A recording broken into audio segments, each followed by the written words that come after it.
Spoken English class 0 থেকে শুরু part 1 video. কোনো ভাষার মূল উপাদান হলো ধ্বনি, বর্ণ, শব্দ, বাক্য, আচরণ। ইংরেজিতে প্রথমে আমরা তার লেটার্স বা বর্ণমালা, তারপরে ওয়ার্ডস বা শব্দ এবং সেন্টেন্স বা বাক্য সম্পর্কে জানব। ইংরেজিতে 26টি লেটার্স আছে, তার মধ্যে 5টি ভাওয়েলস বা স্বরবর্ণ এবং 21টি কনসোনেন্টস বা ব্যঞ্জনবর্ণ। কোনো ওয়ার্ড বা শব্দ গঠনে এই 5টি ভাওয়েলসের মধ্যে যে কোনো একটি বা তার বেশি অবশ্যই লাগবে। কিছু ওয়ার্ডস ব্যতিক্রম আছে, যেমন Cry, try, fry, fly, sly, এরকম কিছু। স্পোকেন ইংলিশে ব্যবহৃত মোস্ট ইম্পর্ট্যান্ট ওয়ার্ডগুলি হলো সাবজেক্ট হিসাবে বা কর্তা হিসাবে আই আমি, উই আমরা, ইউ তুমি বা তোমরা, হি মানে সে ছেলে, সি মানে সে মেয়ে, দে মানে তারা। এদের পসেসিভ প্রোনাউনগুলি হলো মাই মানে আমার, আওয়ার মানে আমাদের, ইয়োর মানে তোমার বা তোমাদের, হিস মানে তার ছেলে এবং হার তার মেয়ে, দেয়ার তাদের। এবং তাদের অবজেক্টিভ ফর্ম বা অবজেক্ট হিসেবে যখন ব্যবহার হয় সেগুলি হলো মি মানে আমাকে, আস মানে আমাদেরকে, ইউ মানে তোমাকে বা তোমাদেরকে, হিম তাকে, হার তাকে, দেম তাদেরকে। এই ওয়ার্ডসগুলি স্পোকেন ইংলিশে সব সময় লাগে, আর এই ধরনের ওয়ার্ডস লাগে যেগুলি কোনো কাজ করা বোঝায়। এদের বলা হয় ভার্ব। যেমন ডু মানে কাজ করা, গো মানে যাওয়া, কাম আসা, ইট খাওয়া, ড্রিঙ্ক পান করা, রিড পড়া, রাইট লেখা, সি দেখা, হিয়ার শোনা। এরকম অসংখ্য ওয়ার্ডস আছে যেগুলোকে বলা হয় ভার্ব। এখন ইংরেজিতে বাক্য গঠন করতে প্রধানত দুটো বিষয় লাগে, সাবজেক্ট মানে যে কাজ করে বা কর্তা, এবং ভার্ব মানে কাজটা। ফর্মুলা হলো সাবজেক্ট প্লাস ভার্ব। যেমন আই গো আমি যাই, উই গো আমরা যাই, ইউ গো তুমি যাও, দে গো তারা যায়। আই ডু মানে আমি করি, উই ডু আমরা করি, ইউ ডু তুমি করো, দে ডু তারা করে। আমি তুমি বাদে অন্য কোনো একজন হলে ভার্বের সাথে এস বা ইয়েস যোগ হয়। যেমন সে যায়, হি গোজ, সে করে, হি ডাজ, শিশুটি কাঁদে, দি চাইল্ড ক্রাইস, মা ভালোবাসে, মাদার লাভস। কাজ করা ছাড়া আরেক ধরনের ভার্ব আছে যেটি হয় বা হলো, হচ্ছে বা হচ্ছেন বোঝায়। এটি বাংলা ভাষায় কখনো কখনো বলা হয় না বা উজ্জ্ব থাকে। যেমন সে আমার বন্ধু, হি ইজ মাই ফ্রেন্ড। তুমি একজন ডাক্তার, ইউ আর এ ডক্টর। আমি শিক্ষক, আই এম এ টিচার। তারা খেলোয়াড়, দে আর প্লেয়ার্স।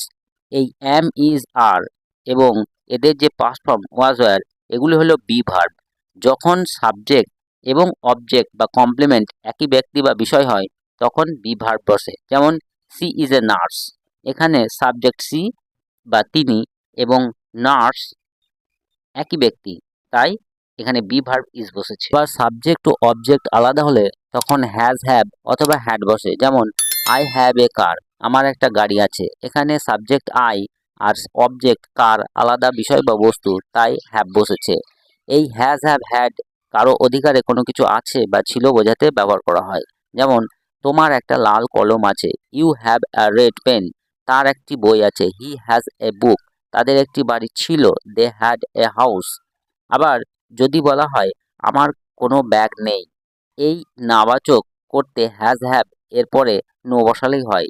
এর ইংরেজি হলো আই হ্যাভ নো ব্যাগ। আমার টাকা নেই, আই হ্যাভ নো মানি।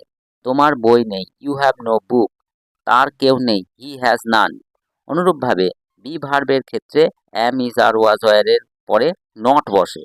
তুমি একজন ডাক্তার নও, you are not a doctor. আমি ছাত্র নই, I am not a student. সে আমার বোন নয়, she is not my sister. আবার অ্যাকশন ভার্বের নেগেটিভ করতে গেলে ডু নট, ডাজ নট অথবা ডিড নট এর পরে ভার্ব বা মেন ভার্ব বসে। যেমন সে আমাকে ভালোবাসে না, she does not love me. আমি এটা পছন্দ করি না, I do not like it. তুমি সেখানে যাওনি, you did not go there. Subject verb বাদে আরেক প্রকার ওয়ার্ডস ইংরেজিতে লাগে, সেটি হলো অবজেক্ট।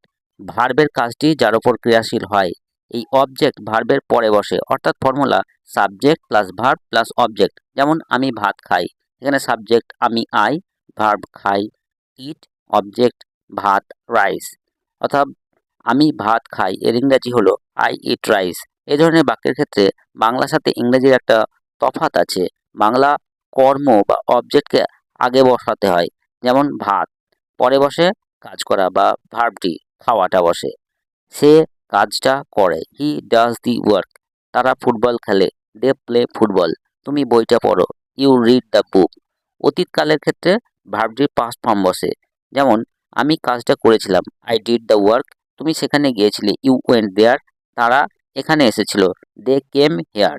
এবার যদি তুমি কাউকে প্রশ্ন করতে চাও তাহলে বাক্যটাকে প্রথমে স্টেটমেন্ট করে নাও, যেমন সে একজন doctor, he is a doctor. এবার বি ভার্ব ইজকে সবার সামনে এনে বসিয়ে দিলেই এবং বাক্যের শেষে জিজ্ঞাসা চিহ্ন বসালেই প্রশ্ন তৈরি হয়ে যাবে, যেমন ইজ হি এ ডক্টর। এখানে ইজটা 2 নম্বরে ছিল, সেটাই প্রথমে এসেছে, ইজ হি এ ডক্টর হয়েছে। সে কি একজন ডাক্তার? ব্যাস, কোশ্চেন তৈরি হয়ে গেল, সিম্পল। একই রকমভাবে দে আর প্লেয়ার্স, এখানে বি ভার্ব আরকে সবার সামনে বসাতে হবে, কোশ্চেন হবে আর দে প্লেয়ার্স, তারা কি খেলোয়াড়? ফাদার হ্যাজ কাম, এটাকে কোশ্চেন করতে হবে, হ্যাজ ফাদার কাম, বাবা কি এসেছে? এসব প্রশ্নের উত্তর হ্যাঁ অথবা না হয়, কিন্তু প্রশ্ন করে কোনো ইনফরমেশন জানতে চাইলে ডব্লিউএইচ কোশ্চেন করতে হয়। এজন্য আগের কোশ্চেনগুলোতে সবার সামনে ডব্লিউএইচ ওয়ার্ড, যেমন হু কে, হুইচ কোনটা, হোয়াট কি, হোয়াট ফর কি জন্য, হোয়াই কেন, হাউ কিভাবে, হোয়েন কখন, এগুলো বসিয়ে দিলেই হবে। আগের প্রশ্নে যেমন হ্যাজ ফাদার কাম, বাবা কি এসেছে, এই প্রশ্নে ডব্লিউএইচ কোশ্চেন করতে গেলে ডব্লিউএইচ ওয়ার্ড বসিয়ে, যেমন বাবা কখন এসেছে, হোয়েন হ্যাজ ফাদার কাম, বাবা কিভাবে এসেছে, হাউ হ্যাজ ফাদার কাম, কেন বাবা এসেছে, হোয়াই হ্যাজ ফাদার কাম। এইভাবে খুব সহজেই হাজার হাজার প্রশ্ন ইংরেজিতে সারাদিন করতে পারবে, যেটা স্পোকেন ইংলিশ বলতে সবসময় কাজে লাগে। তো এই ছিল স্পোকেন ইংলিশে 0 থেকে শুরুর পার্ট 1 ভিডিও। পার্ট 2 ভিডিও আরও বিস্তারিত আলোচনা করা হবে। নতুন ভিডিও নোটিফিকেশন পেতে টুকটাক ইংলিশ চ্যানেলকে এখনই সাবস্ক্রাইব করে রাখো।